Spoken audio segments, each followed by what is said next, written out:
Halo semuanya, selamat datang di RC Talk Rupiah Cepat.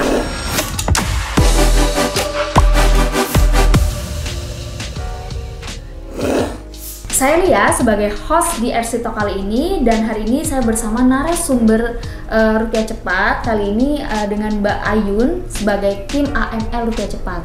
Nah ini untuk di RC Talk sebelumnya nih teman-teman, kita pernah bahas mengenai keamanan data dari pengguna pinjaman online. Nah untuk kali ini kita akan ada pembahasan mengenai bahayanya atau resiko penggunaan pinjaman online untuk kejahatan ekonomi khususnya di judi online. Nah, seperti yang kita ketahui nih Mbak, untuk penggunaan pinjaman online sebelumnya kan untuk kebutuhan konsumtif ya atau kebutuhan lainnya. Namun di sini mungkin ada beberapa masyarakat yang menyalahgunakan untuk dana pinjaman online ini digunakan untuk judi online nih Mbak gitu. Yang kita ketahui judi online itu sangat bahaya sekali ya gitu. Nah di sini mungkin masyarakat belum dapat edukasi gitu ya mengenai bahayanya judi online ini. Nah dari Rupiah Cepat sendiri nih, adakah himbauan atau edukasi kepada masyarakat tentang bahayanya judi online gitu? Mengingat jumlah dari pengguna Rupiah Cepat tuh udah jutaan. Nah jadi jangan sampai nih pengguna Rupiah Cepat terjerumus ke judi online ini gitu. Nah dari tanggapan Mbak sendiri bagaimana? Oke, kalau dari Rupiah Cepat sendiri sebetulnya kita juga sudah beberapa kali melakukan edukasi kepada masyarakat gitu ya mengenai judi online ini. Tidak hanya spesifik judi online, tapi kita juga sudah memberikan edukasi mengenai peminjaman dana secara bijak gitu ya, khususnya untuk kebutuhan konsumtif yang memang betul-betul diperlukan oleh masyarakat. Nah, sebelumnya kita juga sudah melakukan berbagai edukasi. Ini yang pertama itu kita juga sudah melakukan edukasi melalui media, yaitu media sosial gitu ya.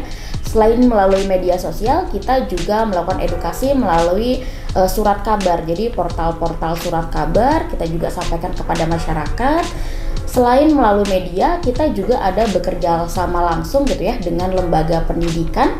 Ini lembaga pendidikan kita bekerjasama dengan sekolah ataupun kampus-kampus gitu ya, karena kan banyak mahasiswa ataupun pelajar itu juga mereka membutuhkan uang untuk kebutuhan mereka ataupun untuk kebutuhan sehari-hari juga gitu. Selain edukasi kepada pelajar, mahasiswa, kita juga sebelumnya sudah ada edukasi kepada masyarakat langsung mengenai peminjaman dana secara bijak ini gitu. Mungkin sekarang kita juga akan bahas mengenai bagaimana agar kita melakukan peminjaman ini secara bijak gitu ya. Oke. Nah ini masuk nih kan dengan tema kita untuk kejahatan ekonomi gitu ya. Mungkin beberapa masyarakat masih awam gitu, kejahatan ekonomi. Kejahatan ekonomi itu kayak gimana sih? Yang mereka tahu kejahatan yang lainnya gitu ya, kriminal dan sebagainya. Nah kejahatan ekonomi ini apa sebetulnya gitu, definisi dari kejahatan ekonomi? Oke, ketika kita bicara soal kejahatan ekonomi gitu ya dalam konteks pinjaman online gitu, sebetulnya kita sedang membicarakan mengenai aktivitas ilegal yang memanfaatkan layanan keuangan gitu. Layanan keuangan di sini kita bisa bicara mengenai platform pinjaman online. Selain itu juga bisa seperti bank gitu.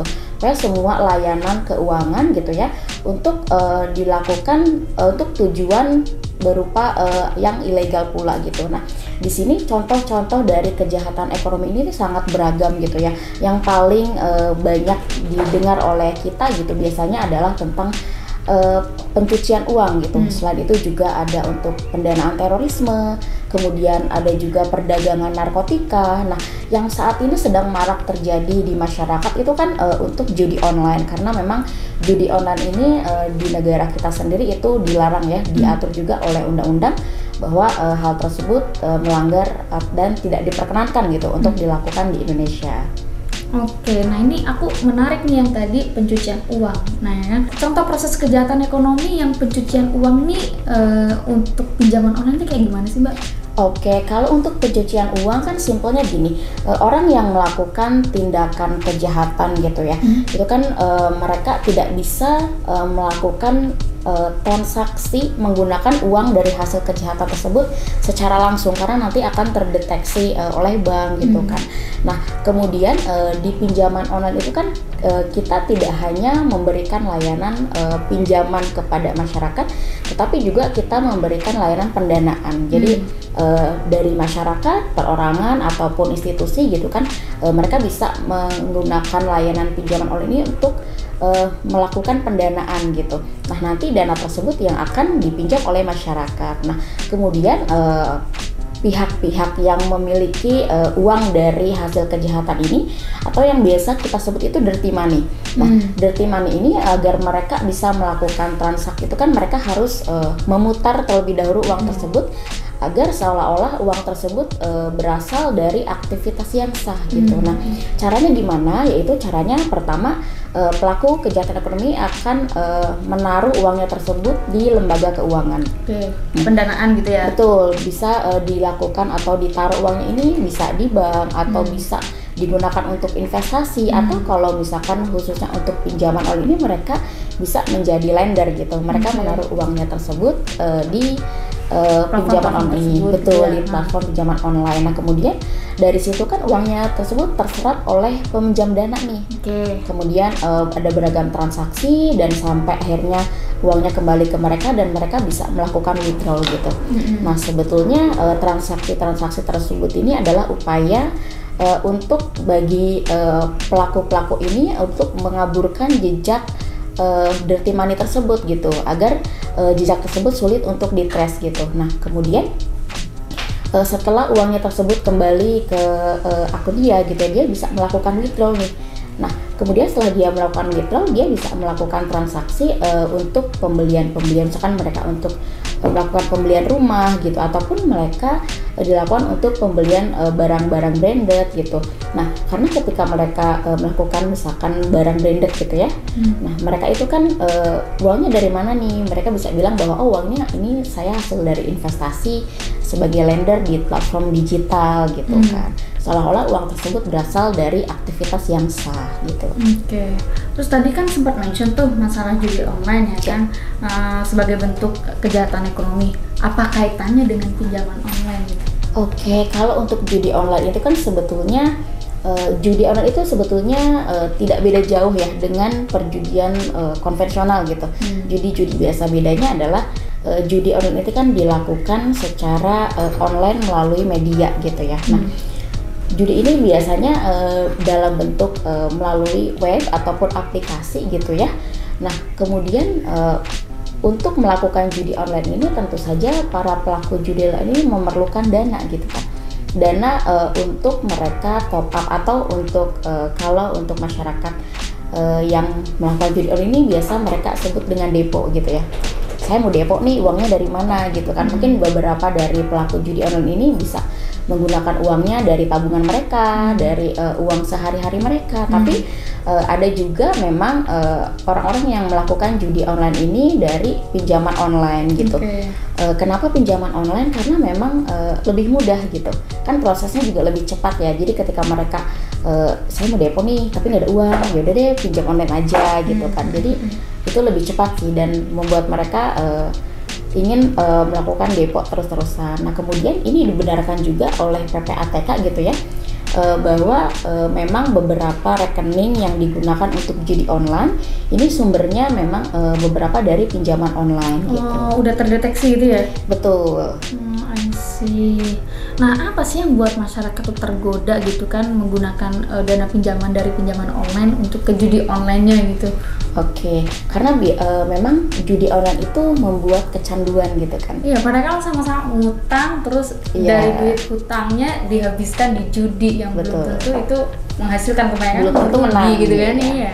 Nah, karena di sini karena memang judi online itu kan sifatnya membuat orang itu kecanduan. Jadi ketika orang itu mereka sudah judi nih, mereka udah sekali judi terus menang. Kan setelah mereka menang itu mereka ketagihan, saya menang nih, saya mau lagi. Kemudian menang, yang kedua kali mungkin dia menang, kemudian yang ketiga kali saya kalah nih, tapi mana tahu di selanjutnya saya akan menang nih, jadi saya butuh uang untuk depo ini secara cepat gitu kan. Kemudian setelah mereka kalah gitu ya, kan mereka juga pasti mikir, wah saya nggak ada uang nih, saya mau depo lagi nih untuk judi online ini, tapi gimana caranya biar saya bisa cepat depo. Nah, mungkin kalau misalkan dia pinjam ke teman, ke saudara gitu kan, dia pasti minjem, nggak mungkin dong dia jujur mau untuk jadi online. Malu juga nggak bisa bayar. Malu. Kemudian juga mungkin akan dilarang juga oleh saudara atau teman-temannya, ngapain judi online gitu kan. Nah dari situ para pelaku judi online ini kita kan memang sekarang sudah mengenal yang namanya pinjaman online dengan berbagai kemudahannya gitu ya. Karena pinjaman online ini sendiri kan didesain agar aksesnya ini mudah gitu ya. Jadi memudahkan masyarakat untuk melakukan pinjaman kapan saja, dari mana saja gitu kan, tanpa harus datang langsung gitu ke kantor. Seperti kalau bank kan kita harus datang langsung survei ke kantor, gitu betul. ya. Kalau menggunakan pinjaman online itu kan masyarakat hanya perlu menggunakan KTP gitu ya untuk proses pengajuannya. Selain KTP memang diperlukan beberapa dokumen lain untuk verifikasi gitu ya. Tapi memang sangat mudah, tidak seperti pinjaman konvensional yang mengharuskan adanya jaminan dan lain-lain gitu kan. Nah prosesnya sendiri ini kan lebih singkat ya, karena mereka bisa registrasi, kemudian diverifikasi, kemudian pengecekan scoring. Setelah itu mereka sudah bisa langsung mengajukan gitu ya? Pengajuan dan pencairan. Ini kan daripada kita meminjam ke bank konvensional, ini kan prosesnya memang lebih singkat gitu ya, lebih singkat, lebih mudah dan lebih cepat juga. Maka inilah jalan pintas yang digunakan oleh pelaku judi online ini untuk mendapatkan sumber dana untuk mereka gunakan untuk depo gitu, untuk kembali melakukan judi online ini gitu. Oke. Nah, ini kan mengenai judi online kan dampaknya kan sangat besar gitu ya. Nah, bagaimana sih dampak penggunaan dari dana pinjaman untuk judi online ya, yang digunakan untuk judi online di kehidupan masyarakat?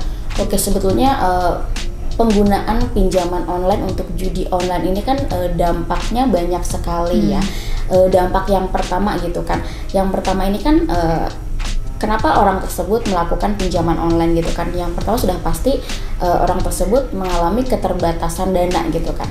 Karena kalau misalkan dia tidak memiliki keterbatasan dana gitu ya, atau keterbatasan finansial, dia nggak akan melakukan pinjaman dong gitu kan. Nah kemudian untuk pinjaman tersebut memang harapannya kalau dari kita selaku platform gitu ya, kita harapannya adalah agar uang tersebut digunakan untuk kebutuhan yang positif gitu. Sekalipun misal untuk kebutuhan produktif, bisa untuk kebutuhan membuka usaha gitu. Nah selain untuk kebutuhan produktif, bisa juga untuk kebutuhan konsumtif, misalkan untuk kebutuhan sehari-hari gitu ya, untuk kebutuhan kesehatan misalnya. Dan dari kita memang tidak berharap agar agar uang tersebut digunakan untuk berjudi gitu kan, atau untuk aktivitas spekulasi yang lain gitu. Nah kemudian yang kedua adalah dari banyaknya kasus judi online ini, yang sering kita dengar itu kan tidak ada yang untung ya, tidak ada yang menjadi kaya dari judi online gitu. Tidak ada yang untung dari judi online ini. Malah kebanyakan dari judi online ini orang-orang malah jadi stres gitu kan. Jadi ada gangguan kecemasan karena mereka terus-terusan berharap akan menang dari judi online tersebut gitu kan. Nah kemudian yang ketiga adalah uang yang seharusnya digunakan untuk kebutuhan sehari-hari atau kebutuhan produktif gitu ya dari pinjaman tadi, malah digunakan untuk judi online. Jadi selain dia judinya kalah terus gitu ya, judinya kalah, dianya stres, dia juga masih harus melakukan pelunasan terhadap pinjaman tersebut. Jadi semakin menumpuk nih permasalahan di dia ya, kayak permasalahan kecanduannya, permasalahan stresnya dia, kemudian dia juga tetap harus melunasi pinjamannya gitu kan. Nah, kemudian yang keempat ini karena kecanduan tersebut gitu, dia jadi stres gitu kan, selain berpengaruh terhadap diri dia gitu ya, itu berpengaruh juga terhadap kehidupan sosial dia gitu, seperti hubungan dia dengan teman, hubungan dia dengan keluarga gitu, bahkan bisa juga berpengaruh ke kehidupan rumah tangga gitu.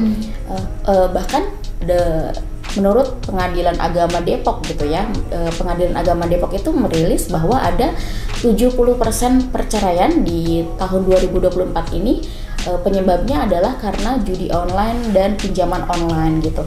Itu sangat tinggi ya, sampai 70%. Ya. Itu betul-betul pengaruhnya sangat dahsyat ya untuk ke kehidupan sosial ini gitu. Nah, untuk secara hukum nih, hukum apa sih yang mengatur tentang judi online ini gitu loh? Mungkin masyarakat masih belum tahu gitu. Walaupun mereka sebenarnya pakai terus nih judi online gitu kan, pakai judi online terus, tapi mereka nggak tahu secara hukumnya tuh gimana, atau mungkin mereka ngerasa kayak bebas-bebas aja gitu, atau gimana nih Mbak?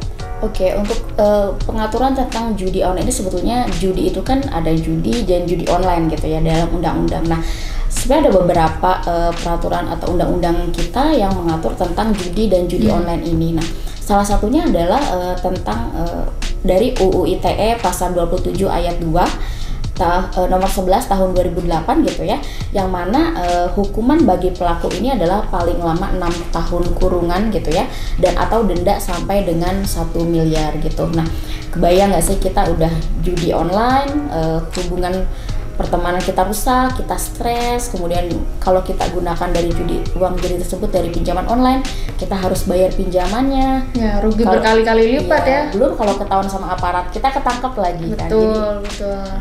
sangat betul-betul dan tidak ada manfaatnya sih kalau dilihat gitu kan. Oke, nah dari Rupiah Cepat sendiri nih, adakah pencegahan gitu biar penggunanya tidak terjerumus gitu ke judi online gitu? Oke, sebetulnya dari Rupiah Cepat sendiri kita sudah melakukan banyak pencegahan ya terkait judi online ini. Yang pertama adalah kita melakukan edukasi kepada masyarakat gitu ya terkait bahayanya judi online.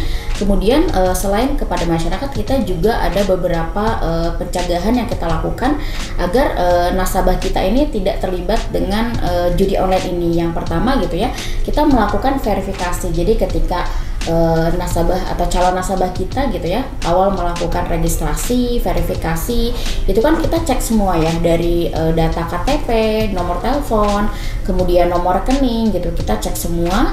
Kemudian juga ada beberapa data pendukung gitu ya untuk proses registrasi dan verifikasi ini. Nah, kemudian yang kedua kita melakukan screening.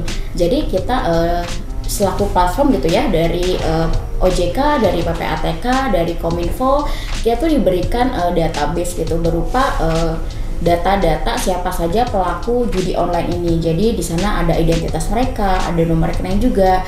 Kita screening, kita lakukan pengecekan nih di sistem kita apakah ada nasabah kita yang terlibat dengan judi online tersebut. Ada nggak sih nasabah kita dalam list tersebut? Nah, ketika kita menemukan nasabah kita ada yang terlibat judi online, maka yang kita lakukan sebagai platform gitu ya, pertama kita melakukan pengecekan dulu, verifikasi betul tidak ini orangnya terlibat. Kemudian yang kedua kita lakukan pemutusan hubungan usaha gitu, karena kita tidak mau nih kita ada hubungan usaha dengan para pelaku judi online ini gitu. Setelah itu setelah dilakukan pemutusan hubungan usaha, terjadi pemblokiran segala macam agar kedepannya gitu di masa depan tidak ada transaksi lagi dari orang tersebut.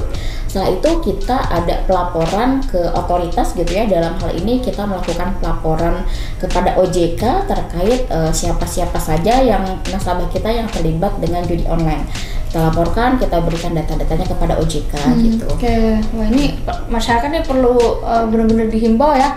Jangan sampai pengguna Rupiah Cepat nih jadi pengguna judi online gitu ya. Betul. Jangan sampai nih gitu. Ya. Nah, untuk terkait judi online nih adakah contoh kasusnya gitu Mbak? Jadi biar masyarakat tuh tahu dan biar yang belum mulai nih biar nggak memulai, dan yang misal pun ada yang mulai nih dari masyarakat bisa berhenti gitu. Oke, sebetulnya banyak sekali kasus-kasus akibat dari judi online ini gitu kan. Mungkin kita juga sering dengar nih di berita-berita gitu kan terkait dengan akibat judi online ini. Yang pertama itu ada kasus pencurian gitu. Ada seorang karyawan toko gitu ya, dia yang sudah kecanduan gitu dengan judi online. Karena dia kecanduan judi online, mungkin juga dia ada utang gitu kan. Jadi dia sampai mengambil uang dari toko nih untuk judi online tersebut gitu kan. Dia mungkin sudah betul-betul gelap mata gitu ya. Iya. Jadi gimana nih caranya biar saya bisa terus judi gitu kan. Akhirnya dia menggasak tuh uang dari tokonya gitu. Nah, sebetulnya untuk para pelaku judi online itu betul-betul dari berbagai kalangan gitu, mulai dari buruh, bahkan hingga guru ataupun anggota TNI. Bahkan menurut riset dari PPATK sendiri, ini untuk pelaku judi online dimulai dari anak SD gitu. Wah, anak SD udah mulai?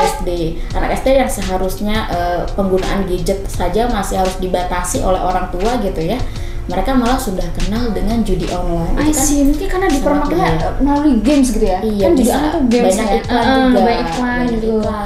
I see. Nah, kemudian selain ada pencurian, juga ada berita yang kita dengar bahwa ada anggota TNI yang bunuh diri karena kecanduan judi online ini. Wow, sampai kayak TNI gitu. loh, aparat nih, Aparat namanya. ya ini. Kemudian juga ada guru yang ada kita dengar guru honorer gitu ya, dia terlibat judi online sampai dia melakukan pinjaman online gitu. Jadi uang pinjaman online ini dia gunakan untuk judi online, gitu kan? Gimana ya, dia pengaturan keuangannya juga gimana gitu kan untuk judi online ini. Dia sampai menjual HP orang tuanya gitu kan, menggadaikan KTP. Jadi dia betul-betul gelap mata, dia menggunakan identitas ibunya, adiknya gitu untuk melakukan pinjaman online ini untuk menutupi kebutuhan dia akan judi online. Kemudian yang kemarin sempat kita dengar ramai gitu ya, ada mungkin dari kakak juga, kalian juga dengar ya kasusnya Polwan yang membakar suaminya gitu ya. Itu hype banget tuh. Ya, itu kan betul. Di sosial media itu ramai sekali ya di sosial media itu kan, karena dilakukan karena suaminya ini yang sama polisi juga gitu ya, sebagai pelaku judi online gitu. Karena kesal, Polwannya ini akhirnya membakar, melakukan kejahatan gitu kan, karena judi online ini. Sebenarnya banyak sekali kasus-kasus akibat dari judi online. Mungkin kalau misalkan mau teman-teman mau lihat lagi kasusnya lain, bisa cek aja di berita, itu banyak sekali. Dan saya rasa tidak perlu kita mengalami sendiri ya sampai kita jerak gitu ya. Kita bisa belajar dari kesalahan orang lain, kita bisa melihat kesalahan orang lain, dan kita nggak perlu nih ikut-ikutan judi online untuk merasakan akibatnya gitu. Oke. Nah, untuk dari Rupiah Cepat sendiri, bagaimana sih cara Rupiah Cepat mengedukasi masyarakat gitu ya tentang bahayanya penggunaan pinjaman ini untuk judi online gitu? Oke, kalau dari Rupiah Cepat sendiri kan seperti yang tadi kita bahas gitu ya, kita ada beragam edukasi gitu, baik melalui media maupun secara langsung gitu kepada masyarakat ataupun kepada mahasiswa, dan melalui program seperti ini gitu ya. Mungkin kalau misalkan nanti ada nasabah kita atau misalkan teman-teman semua ada mau dibahas lebih lanjut nih mengenai edukasi judi online ini, bisa juga hubungi kita gitu ya, mungkin melalui CS gitu ya, untuk ditambah materinya nih mengenai judi online ini gitu. Oke, nah ini himbauan nih ya buat teman-teman, jangan sampai terjerumus judi online, terutama pengguna Rupiah Cepat nih gitu. Karena kita nggak henti-hentinya nih Mbak buat edukasi atau informasi mengenai bahayanya judi online gitu. Jangan sampai dana pinjaman gitu buat teman-teman yang menjadi pengguna Rupiah Cepat menggunakan dana pinjamannya untuk judi online gitu, karena bahaya sekali gitu. Selain merugikan kita, juga merugikan kalian lebih banyaknya gitu ya. Jangan sampai lah gitu. Mungkin dari Mbak ada pesan gitu buat masyarakat atau buat pengguna dari Rupiah Cepat itu sendiri? Oke, kalau pesan dari saya ya, mungkin agar kita semua terhindar gitu ya dari kerugian finansial ini ya, terutama dari judi online. Itu mungkin agar kita stoplah judi online-nya gitu, kita perbaiki aja. Kalaupun memang sudah pernah nih terlibat judi online, ya udah kita perbaiki aja finansial kita bisa edukasi diri kita gitu ya, bagaimana agar kita bisa, karena mungkin dari orang-orang yang judi online ini pertama ingin mendapatkan keuntungan gitu ya. Nah, tapi kan tidak harus melalui spekulatif seperti judi online gitu. Nah, kita bisa edukasi diri kita nih, mungkin kita bisa cari-cari info atau cari-cari pelatihan gimana sih caranya agar kita bisa menggunakan uang kita ini misalkan untuk investasi yang jelas, mungkin investasi di bursa efek gitu kan, dan tentu saja dibekali dengan ilmu investasi ya, tidak hanya investasi asal-asalan gitu. Nah, kemudian seperti bahaya yang tadi kita sampaikan gitu ya, tidak hanya diblokir di Rupiah Cepat gitu ya, karena semua peraturan ini juga berlaku untuk semua pelaku jasa keuangan gitu ya. Jadi bisa jadi nanti misalkan ada invest di mana itu diblokir juga nih di platform tersebut. Ya, gitu. tuh masyarakat perlu tahu tuh ya, yang pelaku judi online tuh bisa diblokir di seluruh platform keuangan ya. Betul. Wah, itu bahaya banget nih. Jadi buat teman-teman nih yang kerabatnya atau keluarganya gitu atau pasangannya yang menjadi pelaku judi online, suruh mereka stop secepat mungkin gitu ya. Bisa diingetin dari sekarang. Kalau enggak ya bisa bahaya ke merekanya gitu kan ya. Karena kan terdeteksi ya rekeningnya, NIK-nya. Jadi bisa kalau misalkan diblokir dari semua platform jasa keuangan kan repot juga repot. gitu. Ya. Nanti kedepannya kalau misal dia udah bertobat dan pengen pakai uangnya untuk hal-hal yang positif, contoh investasi ya, pendanaan dan sebagainya, kan jadi susah ya Mbak ya kalau udah diblokir kayak gitu ya. Gitu. Oke, ada lagi? Kemudian juga kalau misalkan mau melakukan pinjaman, sebetulnya kan memang pinjaman ini disediakan gitu ya untuk masyarakat dengan beragam kemudahannya. Bisa juga kan pinjaman tersebut dilakukan untuk kebutuhan produktif gitu ya. Mungkin dari teman-teman ingin membutuhkan pinjaman tersebut untuk membuka usaha gitu kan, karena di Rupiah Cepat sendiri kalau nggak salah kita bisa pinjam sampai 20 jutaan gitu 50 sampai 50 bahkan ya, dengan tenor yang bisa kita atur sendiri gitu. Betul. Nah, itu kan bisa kita gunakan untuk kebutuhan positif, untuk misalkan membuka usaha ataupun hal lainnya. Betul, betul. Jadi jangan sampai nih teman-teman duit dari pinjaman online kalian pakai buat judi online, mending duitnya buat buka usaha gitu kan. Buka usaha atau buat kebutuhan konsumtif lainnya gitu. Apalagi sekarang juga udah banyak loh UMKM yang menggunakan modalnya itu dari pinjaman online. Nah, itu positif banget gitu, daripada kalian mantengin handphone buat judi online ya kan, udah duit rugi, mental hancur, keluarga hancur, iya harus bayar utang dan sebagainya kan. Aduh, nggak enak banget gitu vibes-nya gitu ya. Banyak sekali kerugiannya kalau kita berjudi online ini. Betul. Oke teman-teman, untuk RC Talk kali ini sesinya udah berakhir ya. Karena kebetulan untuk informasi yang kita sampaikan hari ini udah mencakup semuanya tentang bahayanya judi online gitu ya. Ini merupakan salah satu edukasi dari Rupiah Cepat gitu mengenai bahayanya judi online. Nah, buat teman-teman khususnya di pengguna Rupiah Cepat, gunakan dana kalian sebijak mungkin, jangan sampai terjerumus ke judi online gitu ya. Nah, buat teman-teman yang ingin informasi lengkap mengenai Rupiah Cepat, produk Rupiah Cepat, mengenai pinjaman ataupun pendanaan, bisa langsung follow Instagram atau sosial media official Rupiah Cepat lainnya di sini ya. Nah, jangan lupa kalian follow juga nih, subscribe juga nih untuk YouTube-nya, komen apapun yang positif ya, terutama gitu ya, untuk di platform Rupiah Cepat. Oke, untuk RC Talk kali ini kita akhiri. Thank you teman-teman. See you.